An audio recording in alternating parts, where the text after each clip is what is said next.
Salam YouTube, Qrafon online. Qrafon komandası sizə çox maraqlı informasiyaları hazırlayıb. Hazırsınızsa, getdik. Antutu Benchmark sintetik testlərində MediaTek'in yeni Dimensity 1100 prosesorunun göstəriciləri yayılıb.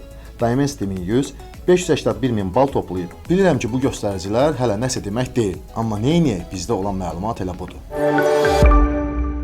Google kampaniyası hər zaman trenddən qaçan olub. Bunu siz də bilirsiniz. Amma nədənsə bu dəfə Google dünya trendinə baş qoşdu. İnternetdə Google şirkətinin ilk qatılan displeyli smartfonlarının sxemi yayılıb. Bu sxemlər iki ekzemplərdadır. Biri xarici açılan, digəri içəri qatılan displeyli smartfondur. Məni xarici açılan displeyli smartfon sxemi narahat edir. Burada biz dəvə yüyəninə bənzər qatlanma çıxıntısı görürük. Siz də bu çıxıntı barəsində öz fikirlərinizi kommentdə yaza bilərsiniz. Məncə Google nəsə daha yaxşı bir şey düşünəcək. İndi isə Google Stadia'nı gözləyənlər üçün pis xəbər. Google Stadia'nın Azərbaycana gəlməyini gözləyənlər daha gözləməsinlər. Çünki bitdi.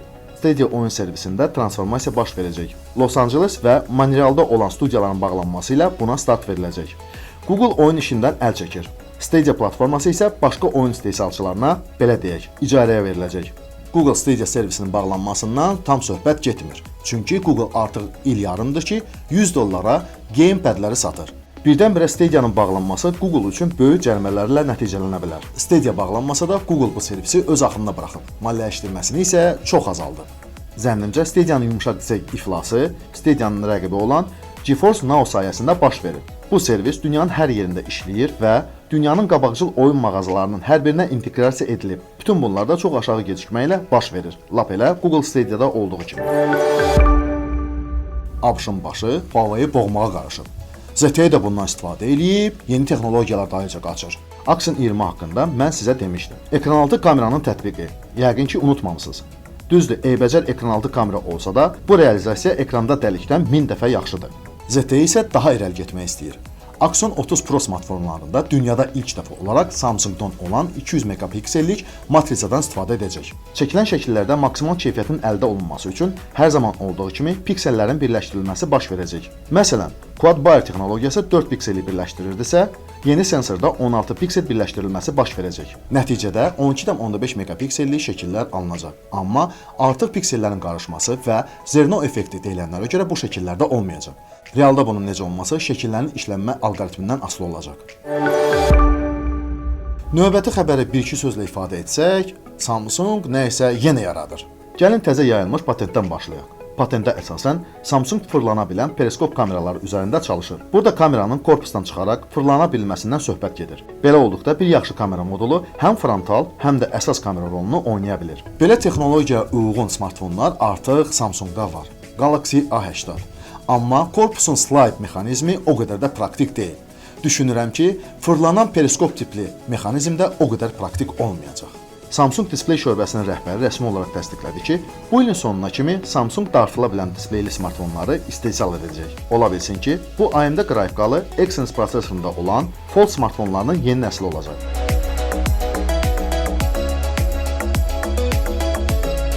Onu da deyim ki, sintetik testlərdə yeni AMD qrafikalı Exynos prosesorları A14 Bionic-dən 2 dəfə güclü olması göstərilir. Bu o qədər gözlənilməz məlumat oldu ki, mənim buna inanmağım gəlmədi. Yenə desəydilər ki, AMD prosesorlu Exynoslar A14 Bionic-ə bir balaca yaxınlaşıb, buna inanmaq olardı. Yoxsa 2 dəfə güclü, nəysə, bu bir fantastik informasiya oldu mənim üçün. Bir qatılan displey smartfondan digərinə keçək. Huawei Mate X2. Bu smartfon Tina bazasında göstərilir. Bu isə o deməkdir ki, bu smartfon artıq gəlib çatır. Bu smartfonda Kirin 9000 prosesorunun 8 inçli displeyin olması da deyilir. Bir də deyilir ki, bu displey əvvəlki versiyalardan fərqli olaraq daxilə qatılanacaq. Əvvəlkilərdə isə qatılanma xaricə idi. Huawei-dən asılı olmayan Honor şirkəti də özünün qatılana bilən displeyli smartfonlarını yaxınlarda bazara çıxaracaq. Belə smartfonların hazırlanması üzrə işlər Magic şöbəsində sürətlə davam edir. Honor bu ilin sonuna kimi yeni qatılana bilən displeyli smartfonları təqdim etməyi düşünür.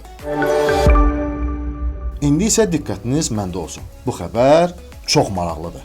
Huawei, ZTE, HiSilicon, Xiaomi və 84 digər Çin şirkətləri ABŞ sanksiyasından əziyyət çəkənlər birləşərək özlərini, yəni Çinin çip istehsalını yaradacaq. hansı ki, digər ölkə texnologiyasından istifadə etməyəcək.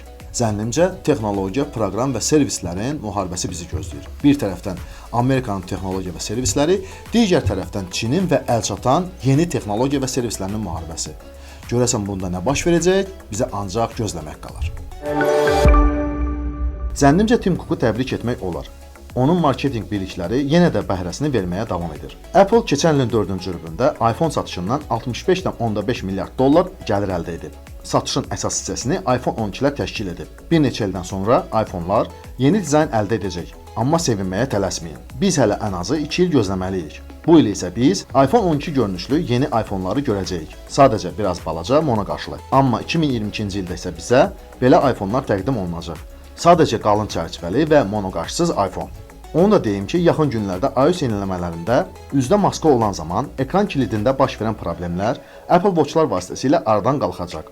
Əvvəl maskalı üz problemində kodu əllə daxil etmək və ya maskanı üzdən aşağı salmaq lazım idisə, indi isə sadəcə Apple Watch-un olması bəs edir. Bu funksiya artıq Android smartfonlarında var. Amma Apple bunu indi düşünür. Apple sənin beyninin prosesorları yaman zəif işləyir. Ekran kilidinin açılmasını Apple tək saatlarla həyata keçirməyəcək. Gələcək iPhone 12s və ya iPhone 13-lərdə ekranaltı barmaq sensorundan istifadə olunacaq. Bu skanerin optik olması da dəqiq məlumdur. Bu iPhone istifadəçiləri üçün yenilik olsa da, Android istifadəçiləri üçün köhnəlmiş bir texnologiya olacaq. Yadınızdadırsa, 2 həftə bundan qabaq Xiaomi'nin Pentagonun qara siyahısına düşməsi barəsində informasiyanı sizə çatdırmışdım. Düzdür, Xiaomi bu iddiaları rədd etdi. Amma hüquqi cəhətdən bu bəs etmir. Əgər nəzərdə tutulan qadağalar qüvvəyə minsə, bu brend üçün böyük problemlər yaradacaq. Ona görə də Xiaomi hərəkətə keçərək ABŞ dövlətini məhkəməyə verdi. Bu mənə nəyisə xatırladır. Yadıma gəlir ki, Huawei də bu cür hərəkət eləmişdi. Amma nəticədə nə oldu? Deyəsən, tarix təkrarlanır. Başqa məlumat isə daha maraqlıdır. Çinin Boya şirkəti gözdən əlillər üçün displeyi patentləşdirib. Bir də əlavə edib ki, xüsusi barmaqlıq da bu displeyin bir hissəsidir. Deməli belə, gözdən əlil insanlar xüsusi barmaqlığı barmağına taxır, barmağını xüsusi displeyin üzərində aparır, o ekranda olan formaları hiss edir, ekranda olan yazıları Braille şriftləri ilə oxuya bilir. Zənnimcə bu gözəl bir informasiyadır. Yəni ki, gözdən əlil olan insanlar smartfonları tam şəkildə istifadə edə biləcək.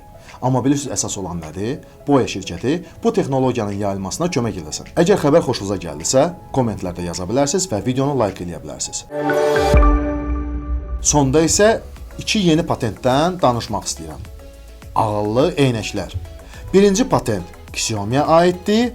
İkinci patenti isə belə deyək, real cihazı isə Yaponlar istehsal edib. Bu Yaponların da işi gücü qutarıb da, qardaş. İnternetdə Xiaomi'nin ağıllı eynəklərinin patenti yayılıb. Deyilənlərə görə bu eynəklər hər hansı terapevtik siqnallar yayır. O cümlədən fototerapiyadan da söhbət gedir. Bilməyənlər üçün deyim, parlaq günəş şüalarının və ya güclü işıq mənbəyindən olan şüanın təsiri nəticəsində baş verən müalicə üsullarından söhbət gedir. Patentdə xüsusi səs vasitələri ilə gedən terapiyadan da söhbət gedir. Bu eynəklərdə beyində baş verən xəstəliklərin, psixi xəstəliklərin, məsələn depressiyanın və ya gözlərin yorulması zamanı istifadə edilə bilər. Bir sözlə bu eynəklər insanlığın xeyrinə istehsal olunacaq.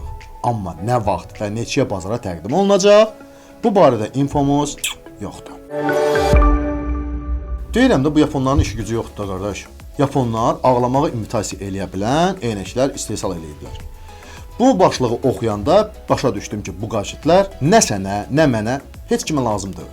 Deyilənlərə görə süni emosiyalar insana hər zaman təsir göstərir. Yəni ki, əgər sən özünü süni gülməyə məcbur edirsənsə, bu insanda müsbət emosiyaların yaranmasına səbəb olur. Süni ağlamaqla da belə testlər keçirilir. Tokyo Universitetinin mütəxəssisləri xüsusi eynəklər icad edib. Bu eynəklər şpris və elektromaqnet klapanla təchiz olunub. Şprisdən burun oturacaqlarına xətlər aparılıb. Xüsusi platadan gələn siqnallarla su axmağa başlayır. Bu eynəklərlə 2 təcrübə aparılıb. İştirakçılara neytral şəkillər göstərilir. Müəyyən vaxt intervalında dırnaqarası göz yaşları axmağa başlayır. Məlum oldu ki, bu göz yaşları fikrin görüntüdən cəmlənməsinə mane olur. Bununla da eksperiment iştirakçılarının keyfləri pozulurdu. Güya bunlar indi nəyisə eləyiblər də, bir yenilik eləyiblər, valla. Mən də lay divara belə baxsam, üzümdən su axsa, bu mənim nasıriyamı pozardı da. Yaponlar, sizin doğrudan işiniz gücü qutarıb. Belə ağlamalı xəbərlə videoya son qoyuruq. Əgər video xoşunuza gəldisə, xəbərləri də xoşladısa, like qoymağa və kommentlərdə fikrinizi bildirməyi unutmayın. Bizim Facebook, Instagram, Telegram və Twitter səhifələrimizə də abunə olmağı unutmayın. YouTube-da olduğumuz üçün sizinlə sağollaşmıyorum.